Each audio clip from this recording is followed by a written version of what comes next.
Hello there, I'm Blackbright and I'm broadcasting out of the UK. I just wanted to give you a little update, purely out of courtesy more than anything else, because the last video I did about my mother, it kind of left you hanging, although it might not have left you hanging. You might not give two bits about, the update, but there are some who may be interested, and so I thought I would just give you a little update.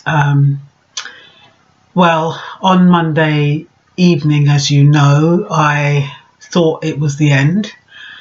She was palliative. She's been diagnosed as palliative, and I got a call from my brother to say that he wanted me to help him in the decision whether or not she should have the morphine injection if she had really serious pain, which probably meant she would not wake up.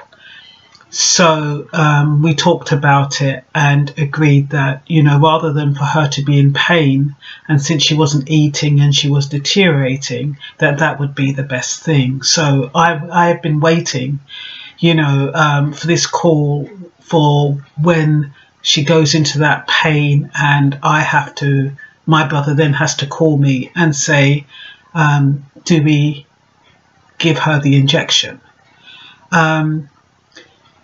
My mother had already said to him that she is ready to go, so that is how it was left. My daughter went down there, and I didn't know she'd gone down there, but she went down there the same night she thought we were going to lose her, the same day I did the video. So she went down there. My daughter is a very touchy-feely person. She loves to hug, she loves to hold, she loves to touch. That's the type of person she is. And so she went down there on Monday night, and on Tuesday morning I didn't get a call. So it's kind of on tender hooks, as you will do. You never know whether you're coming or going. So I called her and asked her how things were, and she told me that she'd been allocated to night carers, which relieves the burden both off of my brother and his wife and also off of my daughter. So I spoke to him yesterday. Apart from the odd quip, she said she's doing okay, and she had her grandchildren down there yesterday, so they all saw her. And my daughter said, she's been washing her hair, she's been cleaning her teeth, she's been holding her hand. She even got in bed with her and hugged her, and all of that. So there was that physical contact, like a flower when you're watering it and it blooms. It's just like with babies, when they come out of the womb, they need to be cocooned, they need to be held. That's how human beings are.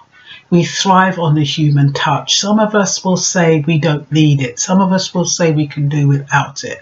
But the majority of people thrive on the human touch. And when you think about how good it feels to spoon someone, how good it feels to hug, when it's a real sincere hug, not one of these little superficial dibby hugs, but a proper hug, though you feel your body, the whole of your body vibrate with satisfaction and fulfillment. Those are the kind of hugs my daughter gives me. When she holds me, when she hugs me, it's never for 1 second. It has to be for a good 2 to 3 minutes. And then after she's finished hugging me, she'll always rub my back up and down.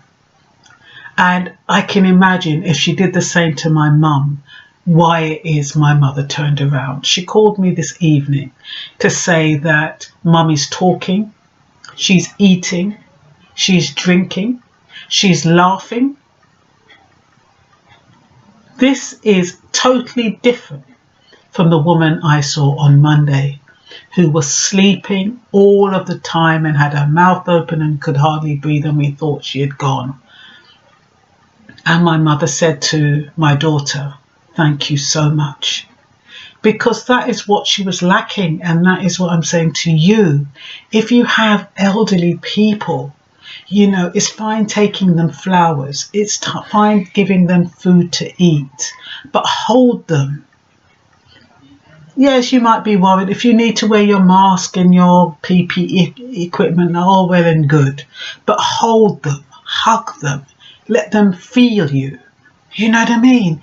With their husbands gone, they've lost that human contact.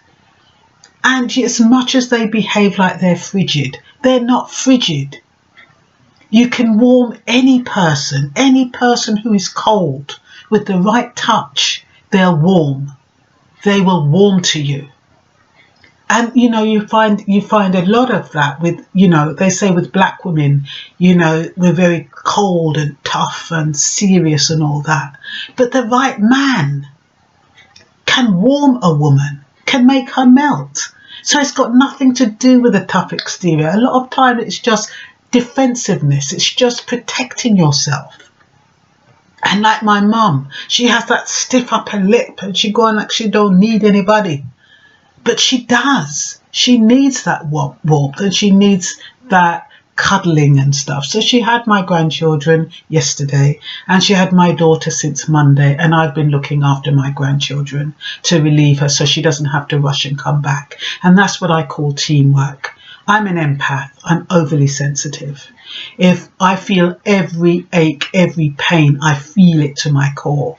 So I'm not good in that situation, because when my mother is in pain and you have to move her, I wouldn't be able to, because I would be feeling that pain on her behalf. Whereas when I watch the district nurses, even though she was in pain, they would just say to her, okay, Mrs., it won't be long, we're just doing this or we're just doing that. So my daughter is where she is doing what she does best. And I'm here with my grandchildren, looking after them until she comes home. And so, I just wanted to give you that little update because, it is amazing what love does. A little tender loving care. Now, my brother and his wife, they look after my mother night and day. All they want to do is make sure she gets fed and, give her something to drink and, and that's it. They haven't got that. I mean, they're probably tired, but they haven't got that energy or that wherewithal, or that even that knowledge to think, oh, mum could do with a hug, or mum, let me just hold mum in my arms for a little while, let me just hold her for a little while. They're not thinking that because they have to deal with that day in, day out. So for them it's become a chore, it's become a job. So that little TLC that my mother got over the last 2 to 3 days has made such a difference. So I just wanted to share that with you. I'm not going to talk about my mother anymore, but I didn't want to leave you in limbo, and I just felt it was my duty to share that with you. I hope you don't mind.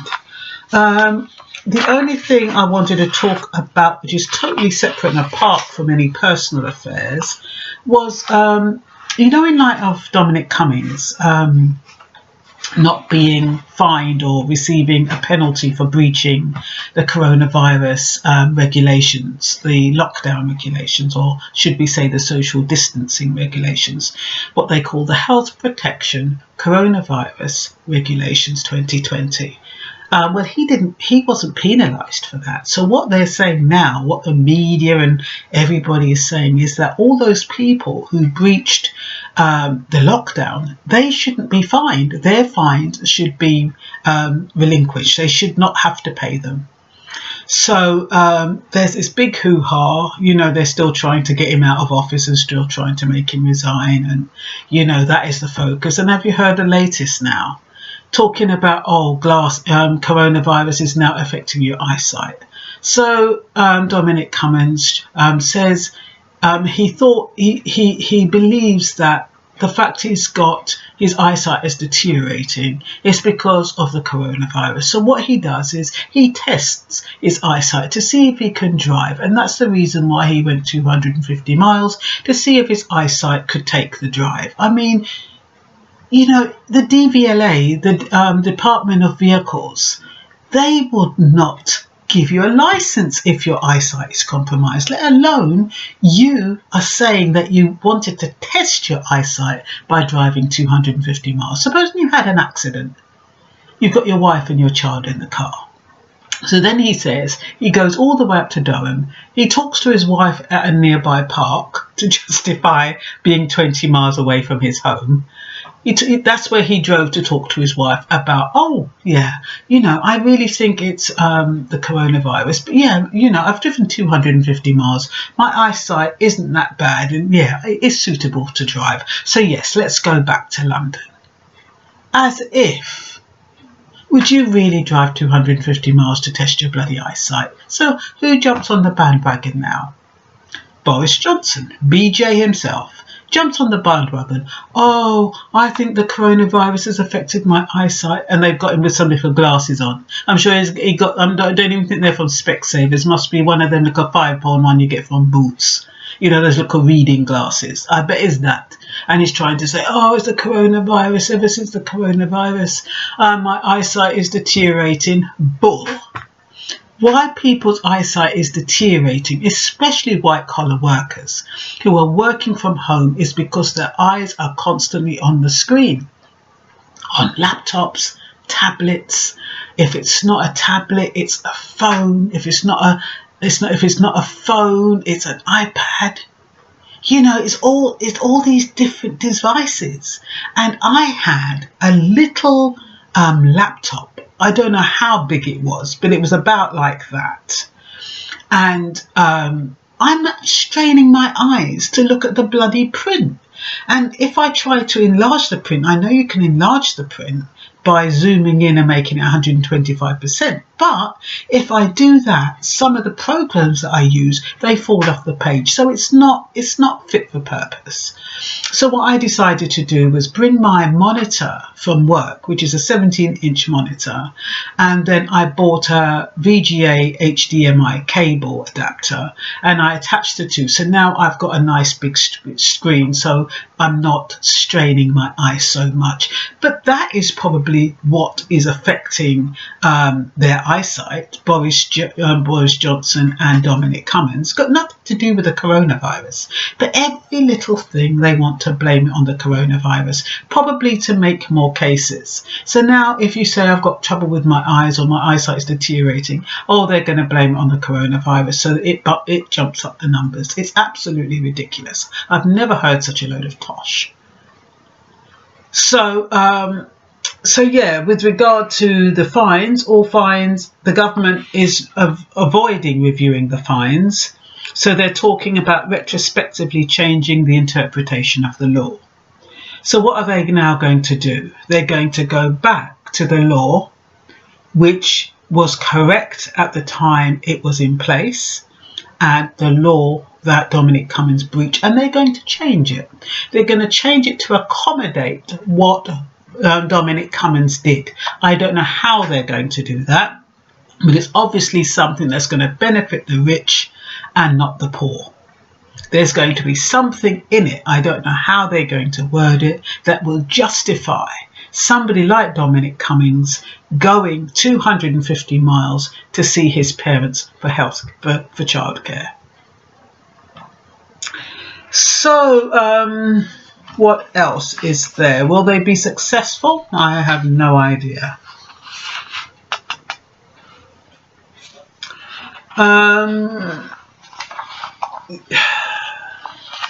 Yeah, like I said, under the health protection regulations, it gives the police the power to arrest and fine people for violating the lockdown. How come Dominic Cummings is still walking around in the office bright as day? And you notice how they're locking down, they're shutting down. Anybody wants to talk about it, you know, they're just shutting them down, you know. I don't believe it. I mean, it must be a bit monotonous, but I mean, come up with a better excuse, why don't you? It's because you're talking bull. That's why it keeps raising its ugly head, BJ. Anyway, the last thing I wanted to tell you about is at last the United Kingdom Visa and Citizenship Application Office is opening on the 1st of June. Now, if you've already got an appointment, they're going to contact you. Make sure that you have created an account with the Ukvcas. If you haven't done it already, that is what you need to do, because that is how they're going to notify you that you have an appointment. If you haven't got an appointment, I believe you need to, well, if you haven't got an appointment, if you don't have an appointment, I think you just have to create, oh yeah, you create an appointment. You also have to create an appointment, and you ask for appointment through that website.